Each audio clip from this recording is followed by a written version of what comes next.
네, 반갑습니다. 윤쌤입니다. 초보 강의 1강에 이어서 오늘 2강 주식 기초 영어 배우기에 대해서 이야기해 보려고 합니다. 우리 저번 시간에 1강에서 주식 프로그램을 설치하고 로그인까지 한 다음에 아주 기본적인 주식 창 켜는 방법에 대해서 배웠죠.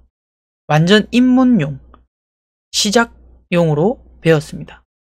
이제 여러분들이 프로그램을 설치하고 로그인까지 했으니 주식시장에 한 발 들어오게 된 거고요.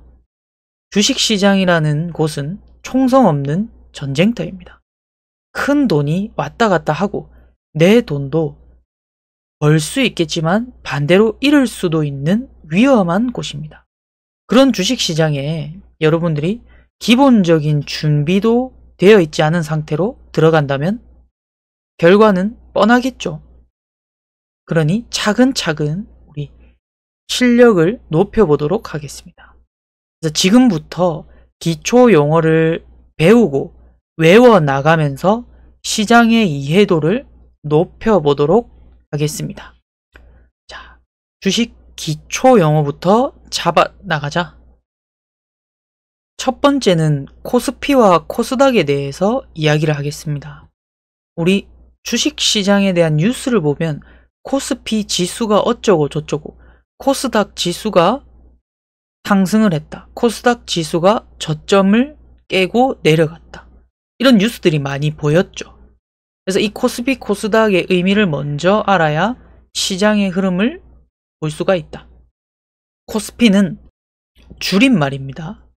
코리아 컴포짓 스탁 프라이스 인덱스, 한국 종합 주가 지수라는 의미고, 이 의미는 한국 거래소에 상장된 기업들의 주식 가격의 평균 수치를 말합니다. 이걸 쉽게 한번 설명을 해보겠습니다. 우리나라에서 주식을 사고 파는 곳을 한국 거래소라고 합니다.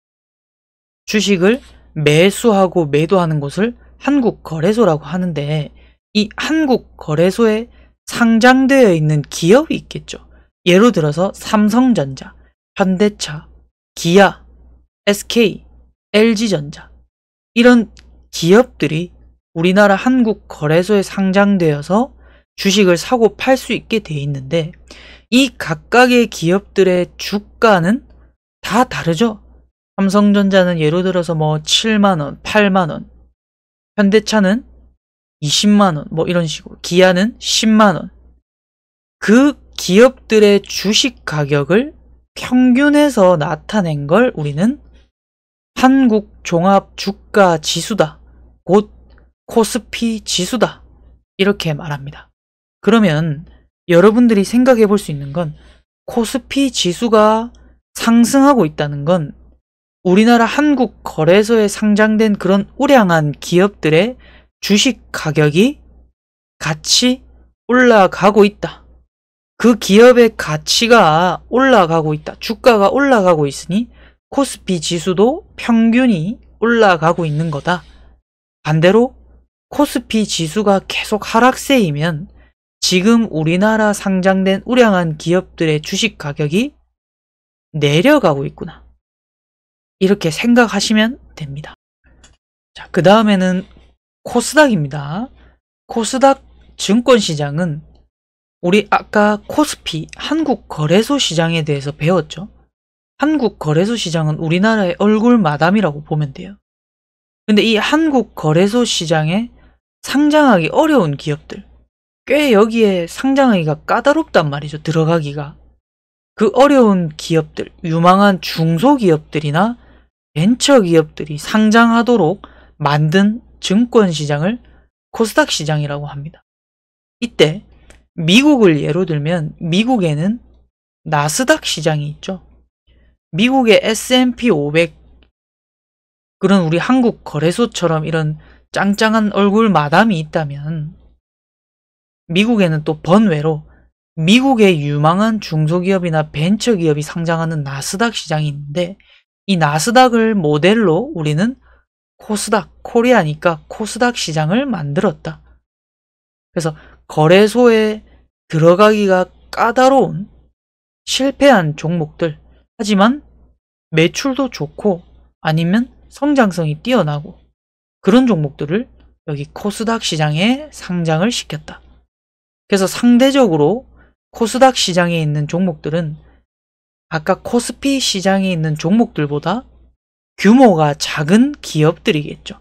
삼성전자나 현대차처럼 규모가 큰 기업이 아니라 우리 주변에서 갑자기 이제 제품 인기로 인해서 떠오르는 기업들, 뭐 하림, 교촌, 막 이런 기업들이 코스닥 시장에 상장을 하겠죠. 자, 그 다음은 호가와 현재가, 시장가에 대해서 배워보도록 하겠습니다.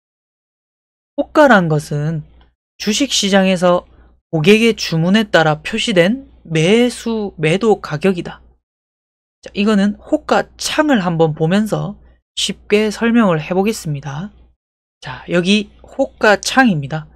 호가창에 보시면 현재 삼성전자의 가격은 84,500원, 그리고 이 중간에 지금 노란색 칠이 된 게 84,500원, 지금 당장 삼성전자의 주식 가격이고요.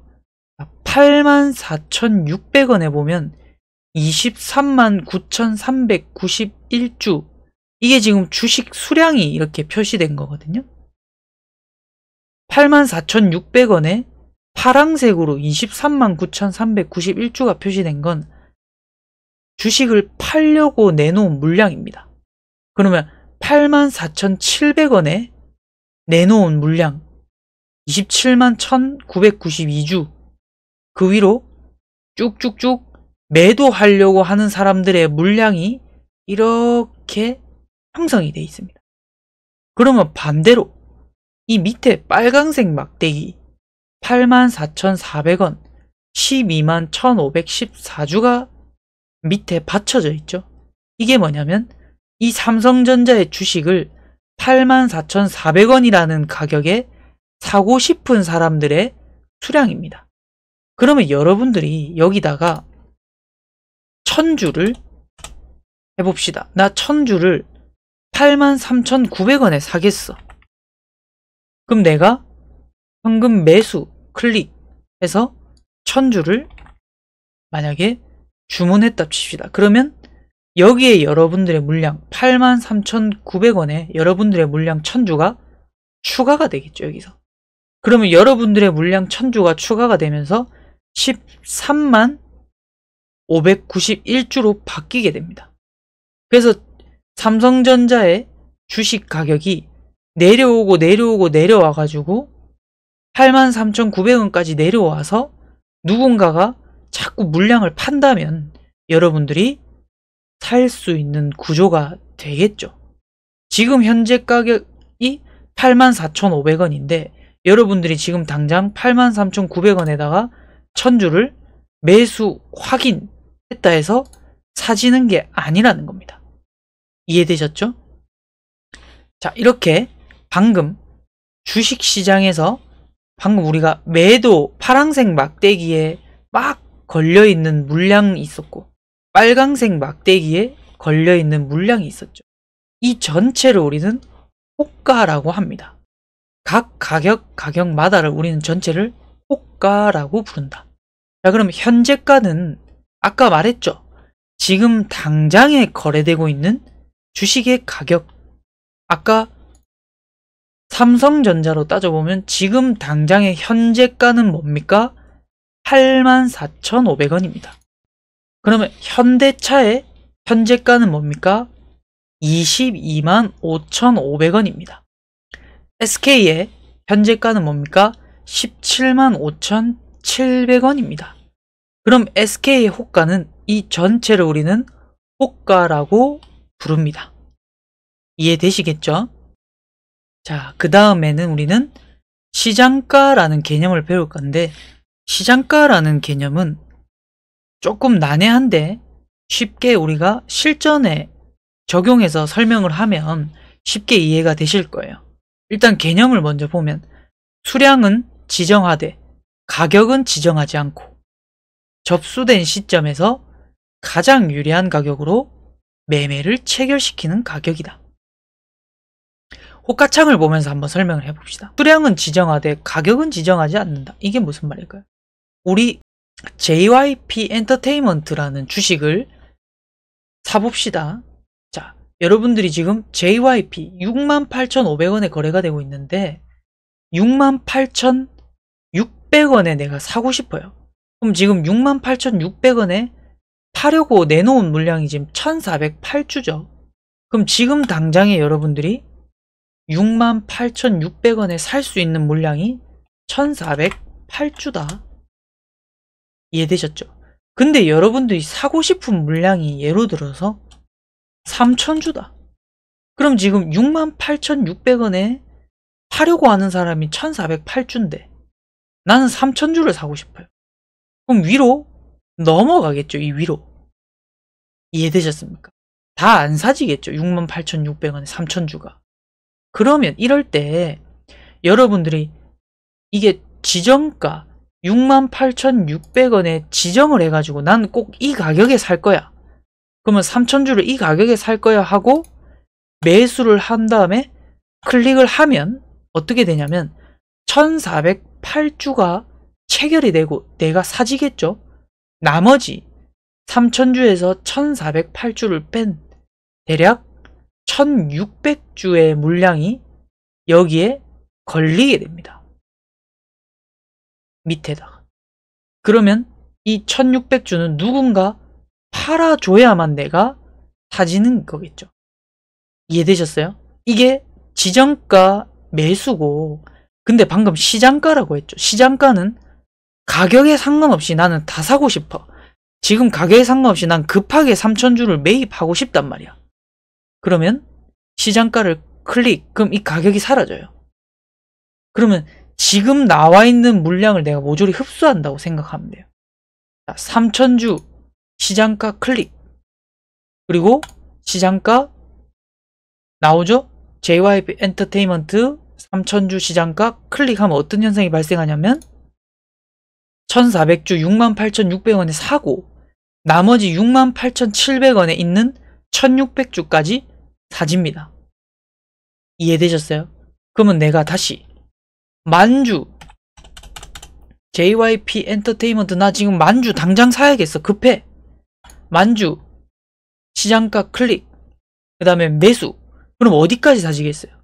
1,400주 68,600원 거 흡수하고 68,700원 거 3,100주까지 먹고 68,800원 먹고 68,900원까지 다 쓸어가겠죠.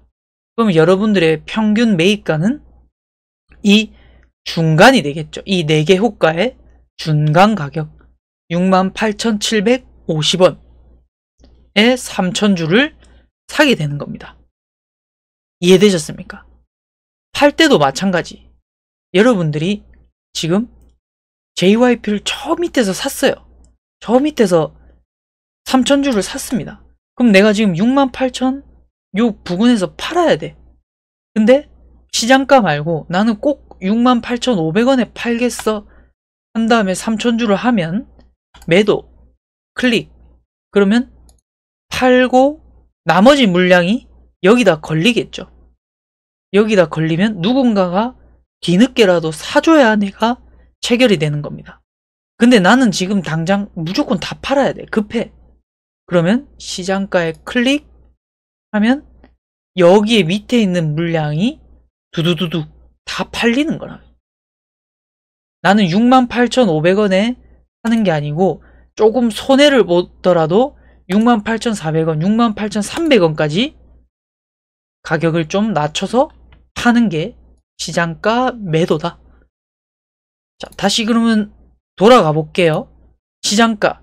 방금 가격은 지정하지 않고 가격은 상관없어. 내 수량만, 내 지금 급한 수량만 사고 팔 거야. 그래서 가장 유리한 가격으로 빠르게 매매를 체결시키는 걸 우리는 시장가라고 하고, 시장가 매수, 시장가 매도라고 우리가 생각할 수 있겠습니다.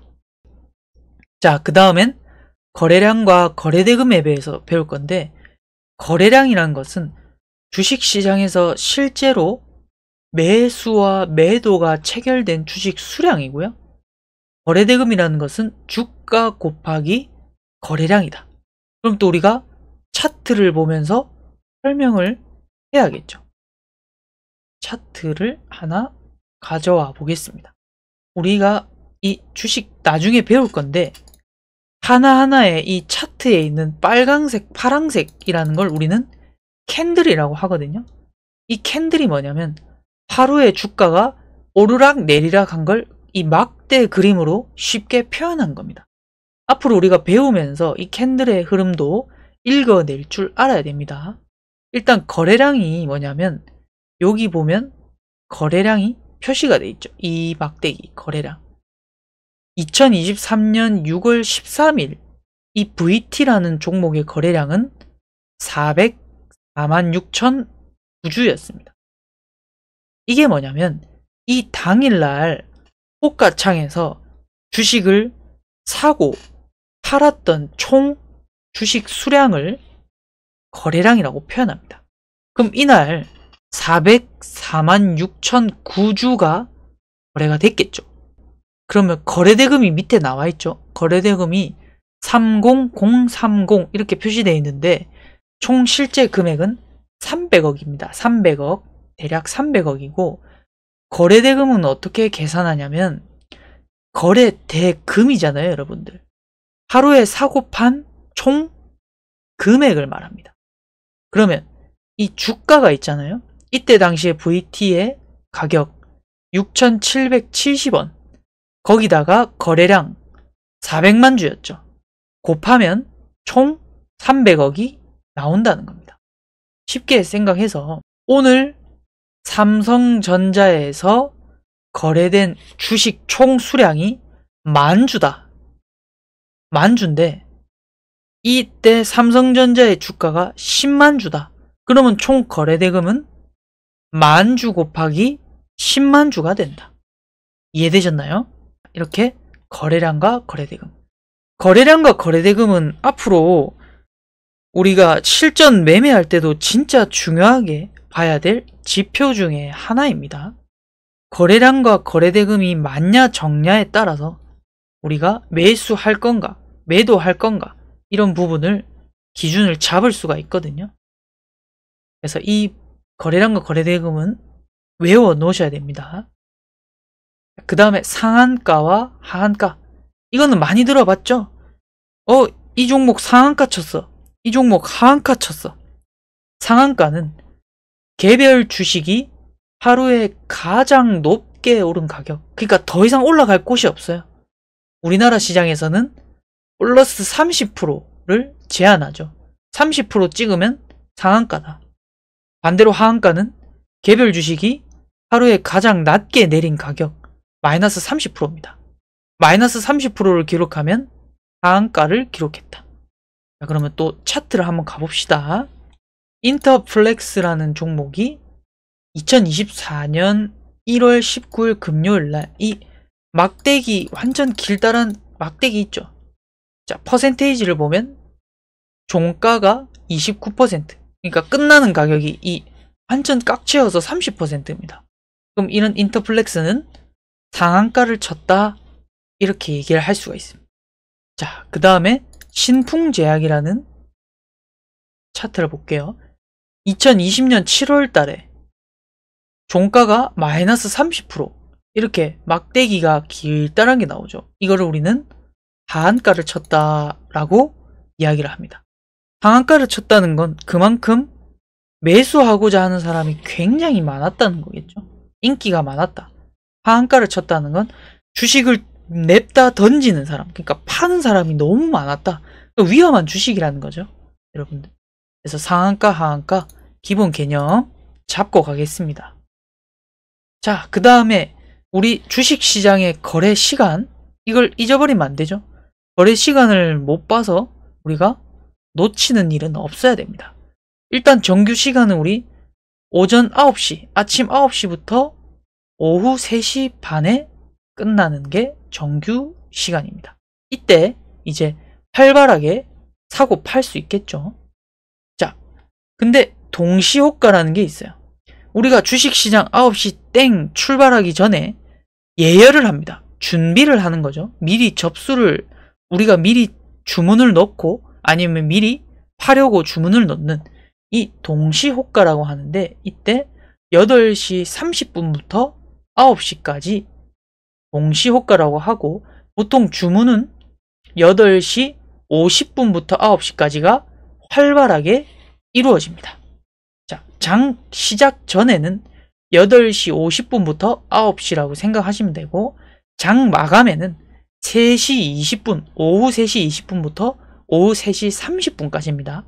오후 3시 20분에는 호가창이 멈춥니다. 활발하게 사고 팔던 호가창이 멈추고 이제 시장을 마무리하는 그런 움직임을 보이는 거죠. 3시 30분이 되면 완전히 스탑이 됩니다. 자, 이때 우리가 9시에서 3시 반까지 주식을 사거나 주식을 파거나 못한 사람이 있을 거잖아요. 예를 들어서 늦잠을 잤다. 아니면 일을 한다고 내가 팔고 싶은 물량을 못 팔았다. 그래서 있는 게 시간 외, 정규 시간 외에 우리가 할 수 있는 단일가입니다. 시간 외 시장이라고 하죠. 오후 4시부터 오후 6시까지 열립니다. 이때 여러분들이 또 주문을 내서 시간에 단일가 주문이라고 따로 있거든요. 주문을 내가지고 따로 사거나 팔 수가 있겠습니다. 자, 그 다음 수급입니다. 수급은 우리가 일반적으로 주식을 좀 한다는 사람들이 기본적으로 많이 쓰는 단어입니다. 수요와 공급의 줄임말입니다. 수요와 공급. 그러니까 사는 것과 파는 것의 줄임말. 자, 수급이 좋아. 이 종목은 수급이 안 좋아. 수급이 좋다는 건 사려고 하는 사람들이 많다는 거겠죠. 수급이 안 좋다는 건 파려고 하는 사람들이 많다는 겁니다. 자, 근데 보통적으로 우리가 주식시장에서 수급이 들어온다, 이 종목 지금 수급이 괜찮게 들어옵니다 라는 건 우리 개인 투자자들이 많이 사는 종목이 아니라 외국인, 기관, 투신, 연기금 같은 기관계 세력들이 매수를 많이, 순매수를 해주는 종목을 우리는 수급이 좋다고 합니다. 그럼 한번 주식시장에서 우리가 수급창을 어떻게 보냐면 0796 창을 한번 켜볼게요. 여기다가 0796번. 그럼 이렇게 종목별 투자자 수급이 나오죠. 그러면 최근에 수급이 좋았던 종목 한번 보겠습니다. 제가 매매하고 있는 종목인데 VT라는 종목인데, VT라는 종목을 보면 여기 외국인, 기관 이렇게 다 적혀 있죠. 개인들은 지금 꽤 많은 물량을 수차례 매도하고 있고, 외국인과 기관, 특히 기관이 꽤 많은 물량이 계속 들어오고 있죠. 금융투자도 계속 빨간색으로 들어오고, 빨간색은 순매수입니다. 매수를 많이 하는 수량입니다. 투신도 들어오고 연기금도 계속 들어오고. 그럼 이 종목은 개인들보다 이런 외국인이나 기관계 세력들이 많이 사주고 있으니까 수급이 괜찮게 들어오고 있구나 라고 설명을 할 수가 있습니다. 그럼 반대로 수급이 안 좋은 종목을 한번 볼게요. 자, 카카오 다 아시죠? 카카오의 주가가 한창 고공행진을 달리다가 지금 꺾이고 있죠. 수급을 보면 외국인, 기관, 금융투자 다 펄었습니다. 펄에. 개인들만 주구장창 사고 있는 상황이죠. 그럼 이 카카오라는 주식은 수급이 별로 안 좋다. 그러면 우리가 매수할 메리트가 좀 이뤄지는 거죠. 방금처럼 우리 뭐 SK하이닉스, 삼성전자처럼 지금 반도체 쪽에서 수급이 만약에 많이 들어온다면, 수급이 이렇게 많이 들어온다면 괜찮네, 반도체 괜찮네. 근데 방금 카카오, 네이버 이런 종목에서 다 수급이 빠진다면 전체적으로 그런 플랫폼 회사들은 조금 죽고 있구나, 이렇게 생각을 하시면 됩니다. 자, 여기까지 우리 주식 기초 용어 배우기, 간단한 것들, 우리가 꼭 알아야 할 핵심적인 것들만 배워보았습니다. 그 다음 시간에는 우리가 직접적으로 차트를 가지고 차트에 대한 용어부터 시작해서 기초를 다져 나가 보도록 하겠습니다. 여기까지고요. 오늘 강의 들어주셔서 감사합니다. 도움이 되셨으면 구독, 좋아요 부탁드리겠습니다.